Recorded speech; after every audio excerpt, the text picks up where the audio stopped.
And welcome to the Daily Edge. Joey, Steve, and Mark here for this very special edition of the Daily Edge. We're going to find our edge today. It's a St. Patty's Day edition, so we've got a little JMO in our cups while we're here. No. But we're here to have a great conversation. Joey Janssen, father, family man, bourbon lover, friend, gator lover, friend, of course, and leader of 212 Benefits. Welcome to the Edge. Thanks for having me. It's our pumped to be here. It's our pleasure. A man of many words. It's our pleasure. It's been a great relationship knowing you, right? Yeah. Brought in really through the True Network, which shout out to Scott Smith. Shout out Scott Smith. And we've been working together for a long time now. You started working with my dad. You and I work together now. We work with Danny. We've done some great stuff together. But ultimately, you are an entrepreneur that has continuously grown throughout your career. And this show is all about finding your edge. So let's kind of start there with give us your story and how you found your edge. Yeah, initially, so I was born in 1983. There we go. Take us all the way back. So I always had a sales job, got into insurance in 2009. Man, he was selling right out of the womb. He had I actually have baby pictures where Adrian's like, you look like you were a salesperson. That was like a nice sports jacket when I was 5. Are you like that Gary V entrepreneur that was like, I was the duckhead polos? He had to go for it, man. You were selling insurance straight out of the womb? I was born to sell insurance. Oh gosh, threw us off here. That's great. So I got into insurance in 2009 through 2014 when my youngest daughter was born. Left the agency that is now 212 Benefits. Was gone for a year. Came back with a non-compete, and at that point, I had success when I was there my first go round. But when I came back with this kind of like with a chip on my shoulder because I didn't burn the bridge with the founder, Sure. Ray Strickland, who's like a mentor to me. I've talked to you both about him before. Absolutely. It's like a second dad to me. But I came back with this sense of I had to prove myself to him. He was betting on me and just me to take us being the agency to where he wanted it to be ultimately so he could retire, in his words, give it to me for $1. So that initial edge was just to prove him right because he bet on me and so many people told him not to do it. Oh, wow. Everybody that he went to told him, don't do it. Just don't do it. So when I hear a story like that, the takeaway I hear is that no one ever did it alone. We all had somebody or somebodies that were influencers in our life. They showed us the ropes. They invested their time and their energy in us. So it's great to hear that you recognize that person, because if you think about going through your life without that person, I wouldn't be where I am right now. There's an interesting storyline in there, though, that this guy who bet on you, that believed in you, that initially gave you a start, I guess, in 2009, gave you an opportunity. You walked away from it at one point. So I did. There's some adversity there, or there's some obstacle there. We didn't talk for a year. Yeah. So if you had worked for me when you left, that door would be fucking closed, bro. It was closed. It was closed for a while. It was closed for a while, but I came crawling back. Well, so take us through that, right? That's good, There's adversity in there, and there's for sure some lessons in there.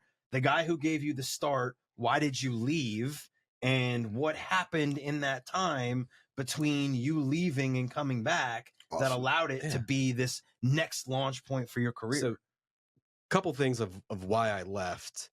You got to think back then, healthcare reform passed in 2010. So, it really didn't get implemented until 2014.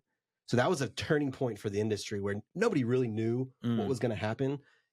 Orbits and kayak and the way you buy airplane tickets. Yeah. People thought that's how you were going to buy health insurance. Wow. So they thought we were going to become obsolete. Wow. Especially for small businesses, companies that have I don't remember 5, 10, 20, 25 employees. So our agency at the time, and we're predominantly a small group agency, and if you compare us to all the other big name shops out there. But back then, our average client size had 11 people enrolled. My book of business had 10, 12, 15 person companies. And I'm thinking, this is all going to disappear overnight. They So would flip. So like part of that, it, right, yeah. so part of it was a little bit of fear, right? Of losing my book of business. I was commissioned only, but also it was a turning point in the industry where you needed to invest in technology and invest in resources. And he wasn't willing to do it because he's very much an entrepreneur. Yeah. He's very much so like, Joey, you know, there's a problem.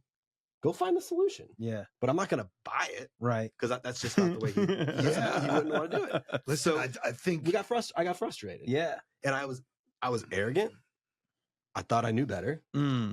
So I left because there was a guy that was he recruited me for 3 years and he just happened to call me at the right moment and I left. So depending on what lens you choose to look at that through, good for you, you know, because you had it in you to make a change and do something. Changes don't always work out. So I like that, but it does validate in every industry. You constantly need to be looking at your SWOT, strengths, weaknesses, opportunities, and threats. That was a clear threat to the business. That ended up not being a threat at all. Yeah, right. Ended up being the best thing that ever happened to me. I was so wrong. I was way off. But you know what? I mean, for companies like Circuit City, you know, it was a threat. You know, Blockbuster. Blockbuster, right. And so we always talk about the power of relationship, right? And like, wow, what a drastic change to a relationship that was so integral to your success. So you said you were arrogant and you thought you knew better. I'm assuming that he wasn't like, yeah, just go ahead. I'm assuming there was some. He's a very unique personality. He always said, if you think you can find something better than you have, go talk to somebody. He would encourage it. Yeah. This guy, I will never forget the very first time this guy reached out to me. He spelt my email wrong. So it went to Ray. Oh, wow. And Ray forwarded it to me and says, you should call him and see what he wants. Oh, wow. And I was like, I know what he wants. And then ultimately, 3 years that's later, exactly how I would react. I went to go work for him. I lasted 10 months. It was, in a lot of ways, it was the worst thing that ever happened to me. Right? I would say, where you working next? Man? Yeah.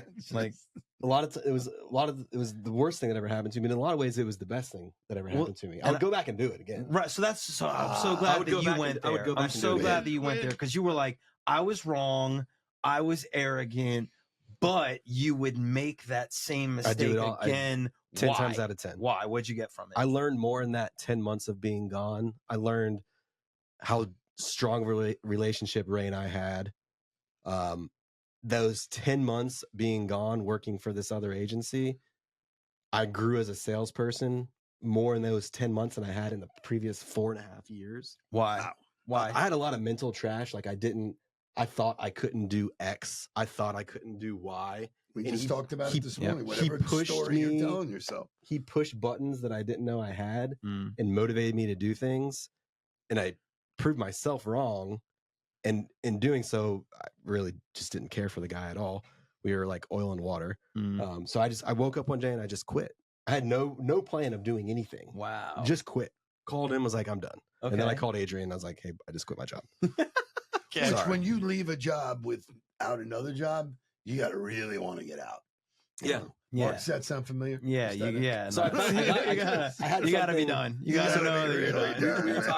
We were talking about Affleck earlier. I went and worked for Colonial for the fourth quarter. I had a friend that ran a district. I helped her for the fourth quarter. It was busy. It was fun. It was different. Could not do that at all. And somewhere around 1st of January, I called Ray and I was like, hey, like, let's have a serious conversation about coming back. I talked to him in November already and kind of planted the seed. Was that humble pie? Was that, no. So actually, rewind a little bit. I quit September 27th of 2015 because I had a 2-year non-compete. I'll never forget that. So I called Adrian first, and then my next phone call was to Ray. And I said, hey, you were right. You know, for whatever it's worth, I quit. It's like that Billy. Like I picture that Billy Madison. You were right. I was wrong. You're smart. So I called him. I called him 6 weeks after. 6 weeks after I left. So middle of January, I called him, and I was like, "Hey, man, I think I made a mistake." He's like, "Oh, you made a mistake for sure. Yeah, but you gave that guy your word, so you got to stay there for a year at least. You're not coming back here. You're not welcome." Wow. And I was like, "All right." Talk about a humbling experience. Yeah. So I pushed through as long as I could, woke up one day, quit. Ray was my first phone call, met with him in November. And then in January, called him again, ended up having lunch with he and his wife, having lunch at a restaurant in Ocala, because that's where he lived. And finally decided, like, yeah, we're going to come. And he's like, so, all right, so how much? I know you're not going to give me my book of business back. I don't want it, but I can't work for free. Right. So what's that going to look like? He's like, oh, no. He's like, I'm not going to pay you. He's like, you can write out a business plan and go get a loan from the bank. I love this man. And, Yeah, his wife Donna sitting next to him, and Donna goes, Raymond Strickland, quit being an asshole. Pay him, just pay him. So I didn't get a loan. Came to an agreement with him, and it just took off from there. But I came because he paid me again, right? And I knew that he had paid me before, which wasn't very much when I first started at all.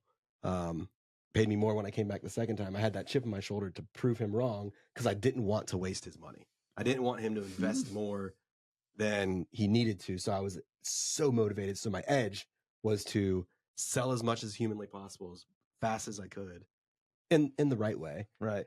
But mind you, I had to do it with a non-compete. So I had a 5-county non-compete in Northeast Florida. So I was driving to Orlando once a week. I was coming to Fort Lauderdale. I was going to Gainesville. I was doing whatever it took. So I think we got to dive into what you just said, because you said the right way. And we work with salespeople all the time. And the hardest part of being in sales is knowing that you have to sell and feeling that pressure and not allowing that pressure to dictate your behavior. How did you do that? Number one, how did you know the right way? And talk about the right way, and then talk about how you managed the pressure to have to sell and succeed, but not allow that to dictate your behavior. I didn't have a choice. I had to do it, right? I didn't want I didn't want to prove him right. Yeah. I wanted to prove him right in his investment in me. Right. I had family. I had my daughters were 1 and 3 at the time. Yeah. Adrian was still teaching. I didn't have a choice. I had to do it. Yeah. But when I say the right way, like not chasing anybody just to get their business, right? So back then, which is, I think the question is right. that, all of us wake up every day. Some people think I got to sell something. Some of us wake up and say, I got to go out and figure out who I need to be talking to. So this will be a good transition into how I think we can end the conversation. Good. Yeah. So back then, the right way for me was through strategic partners. And I've talked to you about this before tons of times. Yeah. So back then, I mean, they still think they're a great strategic partner to us today. And I'm sorry for anybody that's listening. If you know me, you know how I feel about you. Payroll companies were the best strategic partners back then. They were already in. But we were calling on the same people. Right. And they had high activity goals. Mm-hmm. So I would schedule appointments. There's a guy in Orlando that I worked with. He was at Paycor at the time. Still friends with him today. A lot of respect for him and still work with him when I can. He would schedule meetings. I'd schedule meetings. On any given week, I was doing 7 to 10 in-person initial appointments every week in Orlando. Right. Because that's what worked. Right. That's just what worked. And from there, I built my book of business. And because of the types of clients we were calling at the time, it did not take a whole lot to move the needle. You don't have to sell hundreds of clients. Right. If you sell 2 small groups a month, 1 large group a quarter, so small group less than 50, large group more than 50, just 2 and 1. So just 24, right? And 12, right? yeah. 24 and 4. 24 and 4. Yeah. 24 and 4. Like you will have more than you ever need. And you challenge me to do more, shoot higher. So I did that. But what worked back then doesn't necessarily work now. No. Well, the fundamental to what you were doing worked then, right? Because you weren't showing up to those meetings trying to sell employee benefits. Oftentimes I wouldn't say anything. No, seriously, because it wasn't my meeting. Correct. It was the payroll meeting. But because of what we did was so intertwined, the chances of benefits coming up would be significant. So I'd just shut up. Right. If benefits come up, great. If they didn't, I'd walk out with that was a training. And it's to just shut up. Right. Don't talk. Let people talk. Right. Man. Let them talk. Let them give you the information. And so your initial edge was somebody who believed in you and gave you the shot. Then your next edge was proving that person right in terms of feeling like you were obligated to the people you were responsible for, and Ray, the person who still believed in you, even though you guys went through a challenge. And then what? Because you have an edge today. Oh yeah. You're still very successful and you're striving to be more successful every day. Where does that edge come from? It's interesting.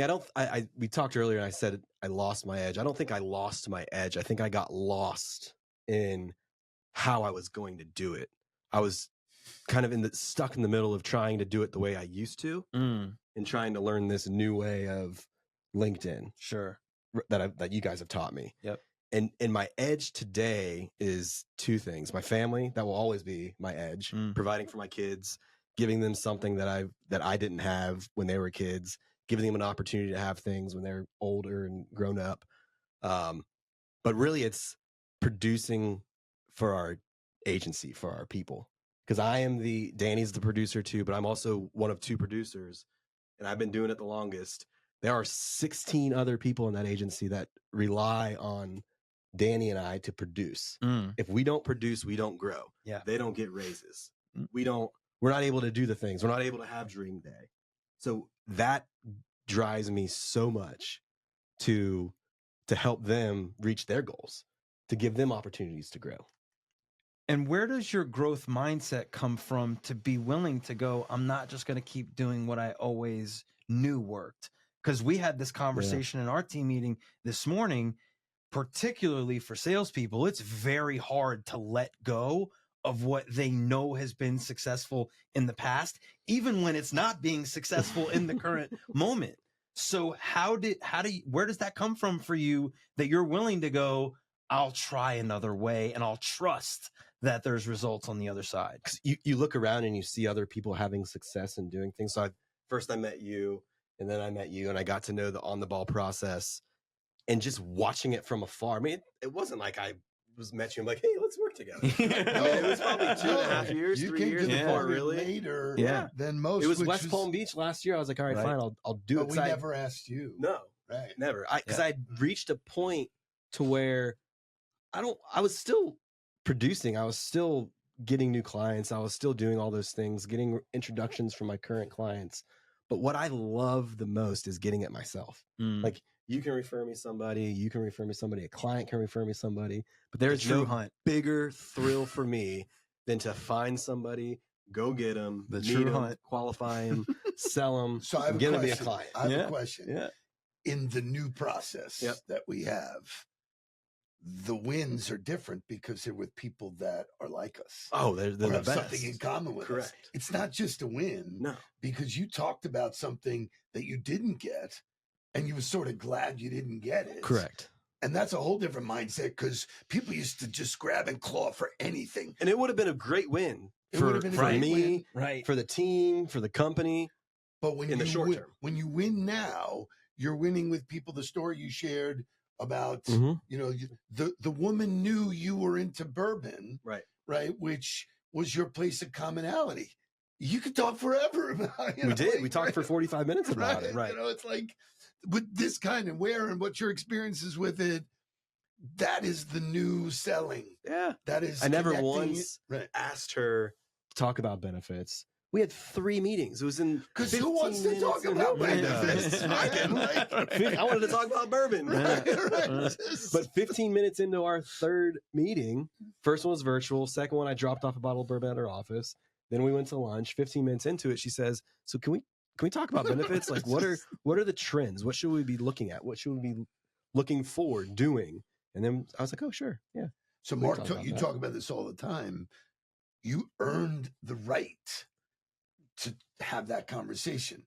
Most people just aren't willing to put in the time to earn it. They want to jump in, and in the first 15 minutes, they want to be talking about what they do. It's having a mindset of, call it an edge, call it routine. It's having a mindset of counting all of the wins, not just the sale.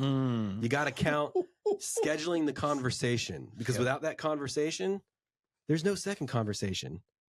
Shay, when you're playing baseball, if you're up to bat, if you just sit there and strike out, you don't get the first. What are you gonna do? Right. Like you can't score a run. Right. If you don't get to first base, all that matters. Any sustained success comes from having a process. But part of that process is understanding the incremental wins on the way to the ultimate success.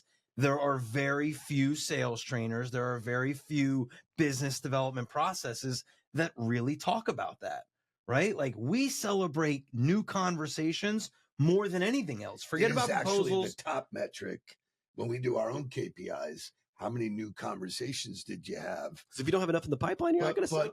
But here's the thing: you were absolutely ready to trust something new, and I think that's where most people get stuck. Is, hey, this is everything I've known. This is what I've done. This is what I'm being taught. I got to talk about 101 ways to close. And I'm like, the crazy part about it is, and Adrienne, my wife, would agree to this, and she's probably told you both. I have not had this much fun in a production role selling in probably 10 years. Right. I try and tell people, they ask me, like, when are you going to retire? And I was like, why would I retire? This is a blast. I'm meeting new people every day. Business has never been better. For anybody listening to this, whenever it's out there, if you are not using LinkedIn, I was dumb. Right? I was dumb. Just do it. It's a network event that's open all the time. That there's a lot of people using LinkedIn. They are not familiar with the way that we use LinkedIn. You got to learn how to do it. Very particular about how we do it. Don't send me 18 messages after this episode, please. Okay, so I want to change the conversation for a second. Your company is 212 Benefits. 212 Benefits. It's a super cool name because I understand the meaning behind it. Will you talk about what 212 Benefits, the name really means? Yeah. And will you also talk about the degrees for your business? Yeah, so 212 Benefits, when I graduated high school, my dad gave me a book called 212, the extra degree. I threw it in a box. Went to college. When I was moving out of my apartment in Gainesville, I found the book and I looked at it differently. And it's all about just doing one thing, just 1 degree.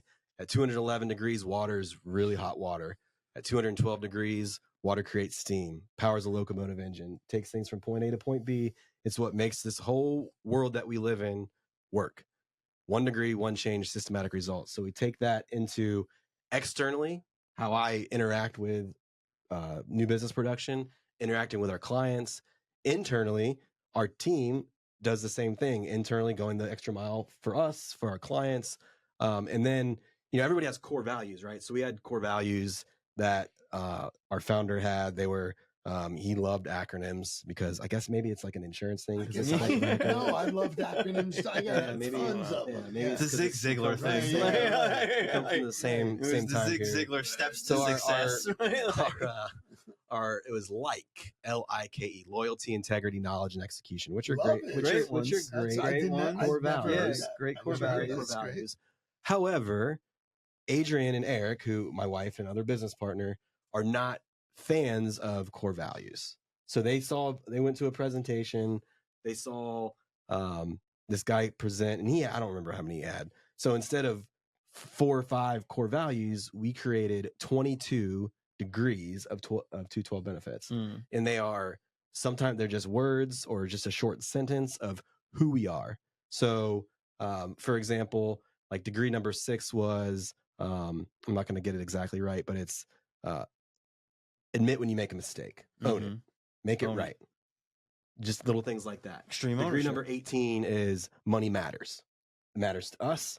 It matters to our employees. It matters to our clients. So take it seriously, but don't be greedy. Don't do things wrong, but it matters. Yep. So we created these things, and it was really, I participated in them. I read over them. I gave my 2 cents, but it was really Adrienne and Eric that drove that initiative because of the presentation that they saw. And then we rolled them out at Dream Day, which you came to speak at. And every week we have a different degree. So on Mondays, we send out an email. This is the degree of the week. Here's some examples of where you see it in your day-to-day life. Here's some things that you can read. Here's some things that you can listen to. Last week, it was something about not letting your ego get in the way. So we sent out the Ryan Holiday, the Daily Stoic. I love it. If anybody wants to buy the book, we'll buy it for them. Yeah. So we roll it out, and then we do a midweek check-in on Wednesdays. But the whole purpose is, and I've got to get better at this, before every meeting, whether it's internally or externally, with you and I have a meeting, you and I have our coaching calls, I have a client meeting, prospect meeting, we start the meeting with our degree of the week. Oh, I love that. That's great. I love that. Yeah. That makes it external. Correct. And so there's two things, right? Every team I've ever been a part of, particularly in sports, core values, right? Our identity as a team. Most businesses, they have their core values in a frame on the wall somewhere. If people don't know the core values, live the core values, and hold each other accountable to the core values, you don't have core values. Right. You have a fucking poster. Well, so that's a great point. Yeah. And one of the reasons why you didn't like core values is because of what he they're just The complete bullshit. Right. It's like, because you don't do anything. we check the mission statement, Right. we check the core values, but we're doing something. but when with you the live degrees. When you live it. becomes real DNA stuff. Like, wow, like I belong here because we're aligned. We have something to live for, and this is how we manage each other and how we hold each other accountable. When you gave me the pamphlet, the whole ride home, I was saying to Shay, man, this is really good work, top down, because people want to belong to something bigger than themselves. You know, Howard Schultz said that about Starbucks. People want to belong. That's right. And you gave them a reason to belong to 212, not because they are a founder, not because they paid money, they're an investor. They belong because they're putting themselves in the roles. So I thought it was one of the best executions I've seen in recent time. Yeah, I love that. And just so that I'm clear, you actually, the degrees were built by the team, not by Correct. you. No, they were built. We all had input. Even better. Yeah. Like that's real ownership. It was from all of them. from everybody. Yeah. And then you take one per week. And everybody is responsible for starting both internal and external meetings with them. Yes. You can bet your ass that we're taking that on the ball now. I'm owning that one. Right. I am owning that one. So I'll give you an example of it in real life. I made a mistake. So degree number 6. Sorry to interrupt, but that'd be a nice way to start the huddles. 1,000%. That's really, we do that's really applications, good. That's really good. But those value points, that's like, how do we live? How do we treat people? And for those who don't know what we're talking about with the huddle, for those members, for people who are a part of the Get on the Ball community, we do a live show like this every Wednesday morning, 8 a.m. Eastern time, where we have music and we have community engagement. But I'm going to add that because we have our on the ball core values, which I think transitions directly to the Get on the Ball community, the 1% better mindset. But it's a great idea, and I'm definitely going to. I want to add a story. So you mentioned that we knew each other 2+ years before we worked together. I think this is a classic flaw of people in sales: is if someone doesn't buy from them, they're shit. They're bad. They're the enemy. And we got along. We were a good guy. Yeah. You're a good guy, man. We just got along. We saw each other at all the events, you and your wife, and it was never like, well, they're not buying from us. Stay on the other side. You know what the real tipping point was? It was at West Palm. Yeah. But I'm a incredibly competitive person. So you guys are up on stage. Yeah. And you guys are talking about your experience. You remember who you gave a shout out to? Chesley. It wasn't me. Chesley. It wasn't me. I was like, dang, Chesley's producing that much? Yeah. All right, I got to give this a shot. So I got up, I walked up to the stage. I was like, all right, I'm in. Yeah. Did I not? Whatever it takes. I was like, I said to the guys, I go, I don't know what we said up there, but Joey's in now. And that was a cool format because that was very much like this. Yeah. It was just conversational, which to me proves it's a very individual decision to get better. You got to come to it. Most training is pushed on people. It's pushed down, top down. Hey, we went out and got this training resource. But when people really decide to get better, like you decided to get better, you're all in. And then if the quality of the material, which obviously I'm, prone to think ours is great, it's goof proof. Oh yeah. You just got to do it. Just do it. That's right. You just got to do it. Just show up. Joey, thank you for finding the edge with us today. Thanks for having me. It was amazing. Guys, thank you for listening. Remember to like, comment, subscribe. And if you want to get on the ball like Joey has, or you have any questions, go to ontheball.co and we'll see you there. We'll see you next time. You too could be in this seat. Thank you. We'll see you soon.